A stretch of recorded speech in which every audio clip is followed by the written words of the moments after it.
La intimidad es la gasolina de las relaciones sociales y de los vínculos afectivos más significativos de nuestra vida. Surge por nuestra necesidad de compartir con el otro nuestro mundo interior. Está presente tanto en nuestras relaciones de amistad como en las relaciones de pareja, si bien en cada una cobra una forma diferente, aunque con un mismo objetivo: el aumento de cercanía, el afecto y la identificación con el otro. Toda relación que aspire a ser auténtica ha de tener como uno de los componentes principales la intimidad, apoyada por la capacidad humana de ponernos en el lugar del otro y sentir lo mismo que él. Empatía. Es por esto que hoy escucharás algunos hechos psicológicos sobre la intimidad del cuerpo humano. Quédate hasta el final del video para que te enteres de todos estos datos que tenemos para ti. Recuerda que nos puedes mostrar tu apoyo dejando un me gusta, suscribiéndote al canal y activando la campana para no perderte nuestro contenido.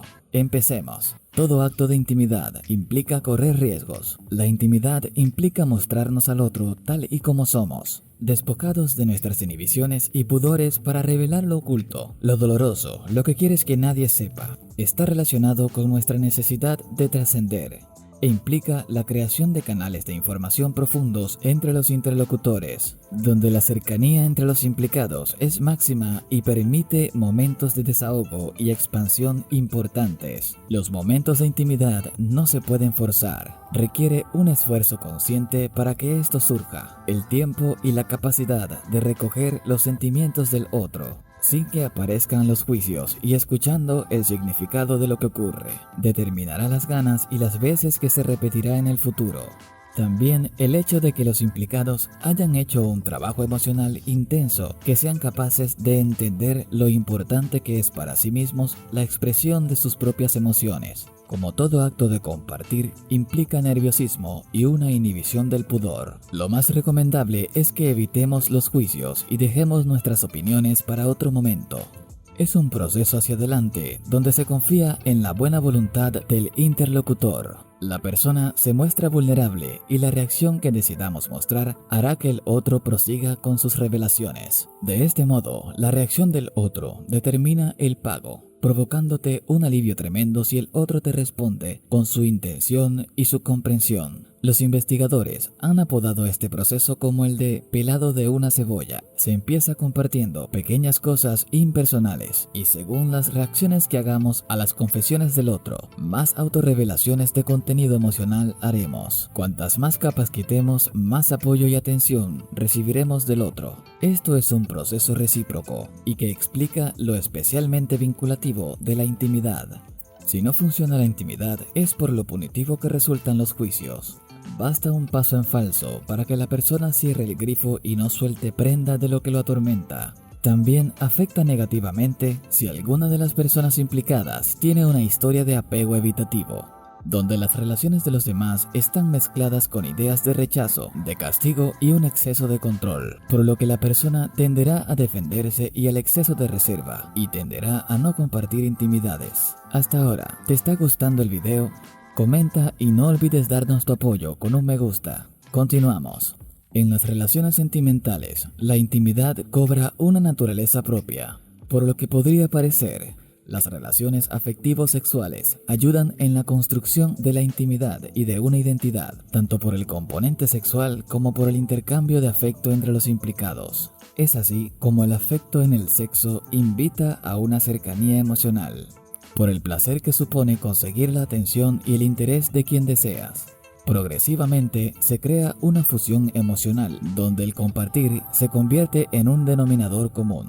Por el contrario, el deterioro de la intimidad en la vida de pareja se produce cuando se empieza a prestar mucha más atención a otros componentes, como la rutina o las obligaciones laborales, y se va dejando a un lado la intimidad en favor de estos otros componentes a veces más urgentes. En ese sentido, la pareja cree erróneamente que primero ha de solucionar los problemas, cuando lo más importante es prestar atención y dedicar tiempo. En las relaciones de amistad, a pesar del tiempo y la distancia que puede haber entre los encuentros de amigos, se observa una intensa e inesperada conexión entre ellos.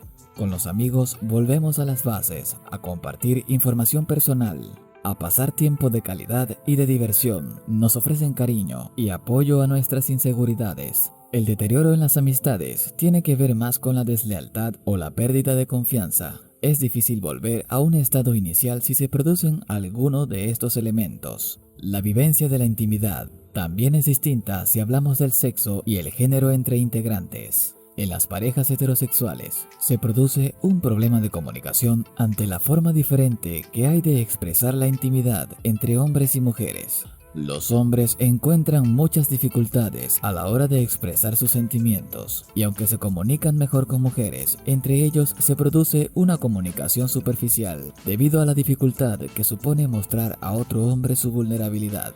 En el caso de las mujeres, la intimidad está plenamente establecida y refiere mayor satisfacción que en el caso de los hombres. Podemos decir por todo ello que la intimidad nos cambia, mejora nuestra autoestima, permite un mayor conocimiento de nuestras capacidades y mejora nuestra resolución de problemas. La mejor manera de favorecer la intimidad está en practicarla, pero nada de preparar un momento perfecto. Más bien, se trata de aprovechar los momentos de escucha del otro y dejarse llevar. Si quieres quitarte muchas espinitas clavadas, prueba a hablar con alguien que aprecias. Tu salud te lo agradecerá. Las mujeres pueden hacer que su voz sea más sexy, pero los hombres no pueden.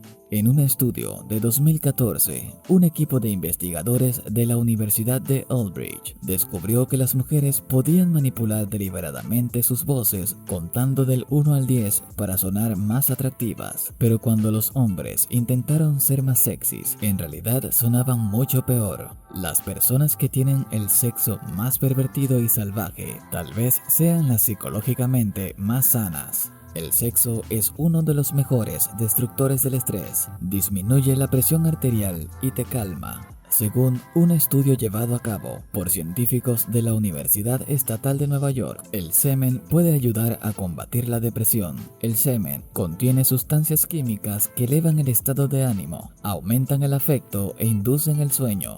En el momento de su orgasmo, el corazón de una persona promedio late a un ritmo de 140 latidos por minuto. El impulso sexual de una mujer alcanza su punto máximo justo antes de su periodo. El testículo izquierdo suele colgar más abajo que el derecho en los diestros. En los zurdos es al revés.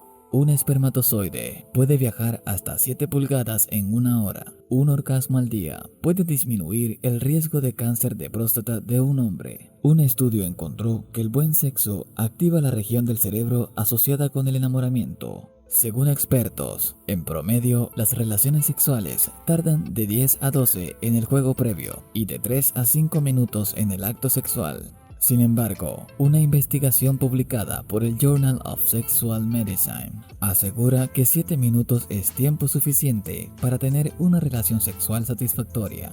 Los hombres que tienen relaciones sexuales al menos 2 veces por semana pueden reducir casi a la mitad el riesgo de enfermedad cardíaca.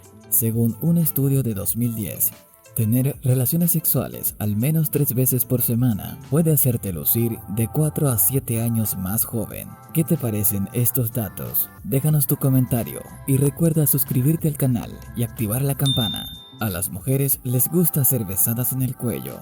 Más del 97% de las mujeres calificaron la zona del cuello como intensamente erótica. La única respuesta fisiológica en un cuerpo humano que no puede detenerse voluntariamente una vez que se inicia, aparte de los orgasmos, es el estornudo. Los cólicos menstruales también pueden causar un orgasmo. Hasta ahora se han registrado en el mundo 80 casos de hombres con 2 penes. Una mujer puede llegar al orgasmo en unos 4 minutos a través de la masturbación, pero le llevará de 10 a 20 minutos llegar al orgasmo durante el coito. Se requieren alrededor de 2 cucharadas de sangre para tener un pene erecto.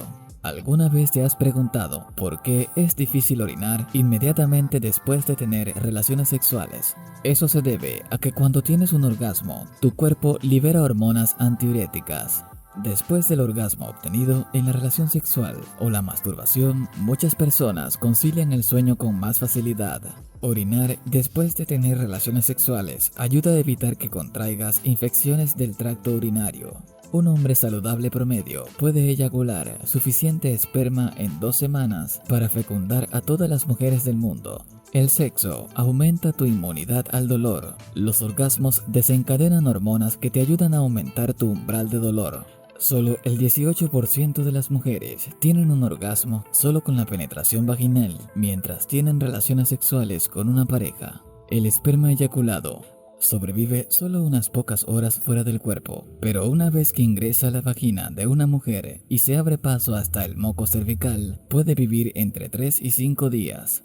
Un estudio encontró que los hombres sienten más dolor emocional después de una ruptura que las mujeres. La erección de pene más larga registrada es de 39 centímetros y la más corta de 4. Automáticamente percibimos a las personas que huelen bien como más atractivas. Los testículos aumentan de tamaño en un 50% cuando un hombre está excitado. Solo se necesita todo el esperma que cabría en una cápsula de aspirina para repoblar la Tierra. El orgasmo masculino promedio dura 6 segundos, mientras que un orgasmo femenino promedio dura 20 segundos.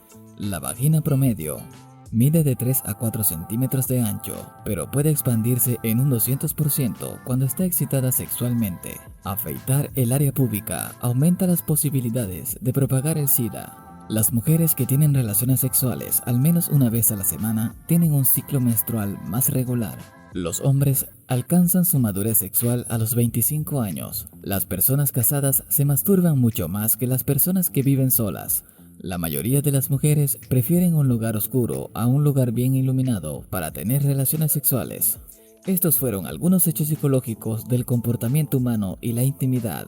Si te gustó el video, suscríbete y dale me gusta. Comenta cuál fue el hecho que te causó más curiosidad y no olvides activar la campana para no perderte nuestro contenido. Será hasta la próxima.